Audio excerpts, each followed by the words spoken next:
Yeah, That was a hit for us. That one and Ghost Riders in the Sky, which is Ghost Riders in the their Sky. famous song, I guess.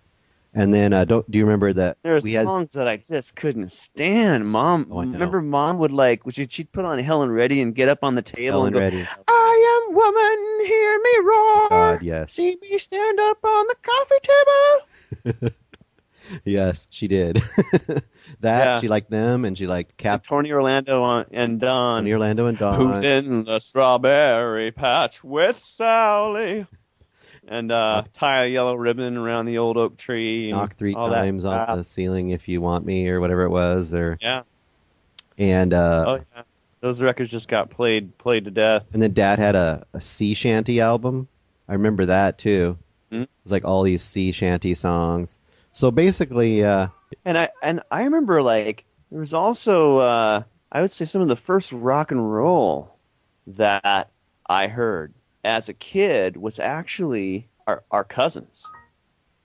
And they'd probably be amazed to realize, but like Ed, yep. Ed, and I don't think you actually even went to Joseph. There was a time when one of the cousins had a Loverboy album, No, and well, I can remember. Well, here's what I remember. I remember. I think you're exactly right. So basically, obviously, as we go on, we're into like weird music now, indie music, metal, punk, like all this stuff we eventually got into, which is, as about as underground and kind of out there as you can get. But when we started out, like we just had all the stuff that you talked about, basically. We never went to rated R movies, even PG movies, really. We never listened to the radio. We never heard all this other stuff. So we essentially had this really like sheltered, musically and artistically pretty sheltered, but except for TV. yeah, We loved TV, so we saw a lot of stuff on TV. My memory is exactly like yours. I remember specifically, like, even hearing any popular song really impacted me because it was so rare. So I remember in third grade, a kid brought to school a single of You're So Vain, by, was that Carly Simon? You know that song, hmm right? yeah, Which is, pretty horrible song now, but at the time I was like, oh, I love it because it was like pop music. And John Denver I almost actually loved too because he was kind of pop music. But I remember what you're saying. In fact, do you remember there was a Christmas when our cousins lived in far northeastern Oregon, so they lived basically way out in the country. We lived at that time in a little bit bigger city in California called Placerville, and then eventually in Tacoma. But even before that, we'd all go to my grandmother's in Tacoma. And do you remember that one Christmas they brought a single of American Pie? oh yeah, And we listened to that over and over and over again. It was a single version too, so obviously it was only like 3 minutes long, so it was pretty cut down from the original. yeah, and actually I really liked Hot Child in the City. Hot Child in the I used City. to, Yep. I used to jump around and listen to that.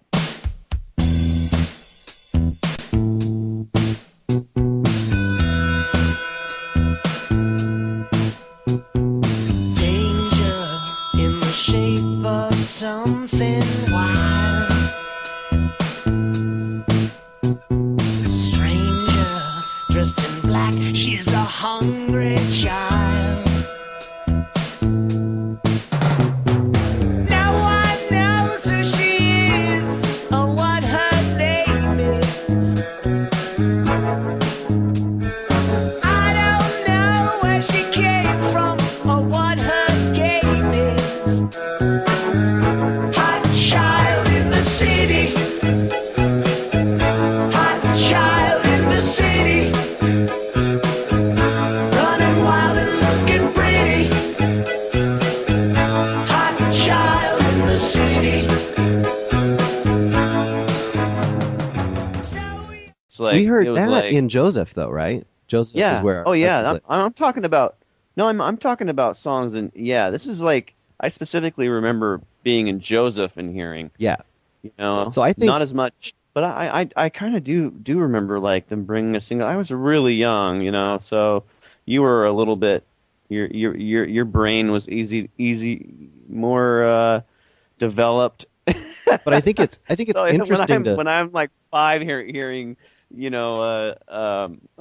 American Pie, you were like 9. But I so still you're was just like, oh, what's a remember it. levee? I don't know. Bring the Chevy to the levee. Okay, whatever. Yeah. But what I was going to say is it's interesting, I think, to look back and think about now. I mean, with the internet and everything, I mean, kids now have access to like the world of entertainment, like whatever you could possibly think of. But you go back then, and it just, if you didn't have it like in your house or with your friends or with your family, you didn't have it. Like, it wasn't there. So, like you said, I mean, we went and spent a summer. Our parents were looking for a house in Tacoma, and we spent a summer, at least a couple months, up in Joseph, Oregon, which is really small little town, with our cousins. And to me, I think that was like the turning moment of music and movies for both of us, right? Man, I was really young. I But you know, we heard, like you said, mean, Hot maybe Child in the for- City and BTO. you know, for me, like turn, really for me when I think of like turning point in music, it really is right when we get to Tacoma. Right. Because I mean, before that, it was like I remember hearing like a song here and there, but I wasn't like I don't know. I wasn't at that age to like really think about it too much. I just remember like, I mean, hearing the Loverboy was actually on a trip from Tacoma. I mean, I was already getting into like, I think into like a lot of other rock at that time. I remember you also, well, right before rock, we had the radio, and you started listening to some like early, I guess it would have been disco / R&B / funk, but I remember you liked that right off the bat too, right? Yeah, like yeah. Brick House, and I remember some of that stuff was out. I remember you like, Oh, I love the funk stuff. Somebody brought something to school, and I forget who it was. well, I just think it's Yeah. funny how like early on, like you definitely like certain things, and you end up still liking it. Yeah. And then we, of course, like really, really got into like rock, and then it just got heavier and heavier and heavier. I mean, went from what? Kiss.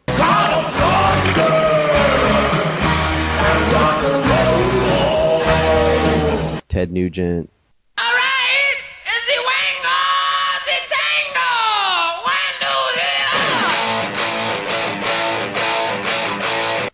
three. AC/DC.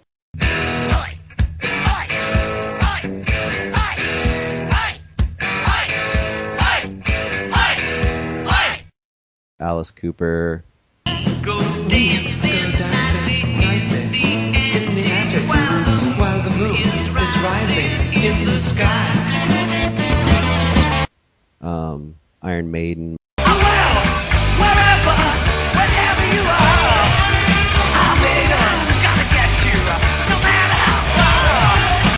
And we still pretty Mhm. much like pretty much all that stuff still, I would say. Go back. I mean, it has that nostalgia effect too, but I think that a lot of it's, pretty great rock, Yeah, absolutely. So I was going to ask you, so I had listed a bunch of stuff that I thought was kind of things that we sort of agree on, that are kind of interesting things.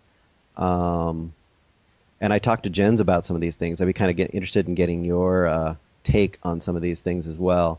And I guess it's things that kind of have to do with like Two-Headed Podcast. First, I was just talking to him about like what that means and what it's all about. Obviously, you're not as hugely familiar with Rocky Erickson, but the whole idea of the Two-Headed Dog or Two-Headed Podcast, just kind of the idea of we're all into things that are kind of like different, freakish, kind of weird, kind of underground, kind of pushed aside by the kind of the mainstream.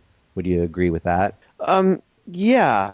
I mean, we like mainstream stuff too, obviously. I guess I've just always believed that there's just so much out there of music and movies that you just have to have an open mind and look to see what else is out there.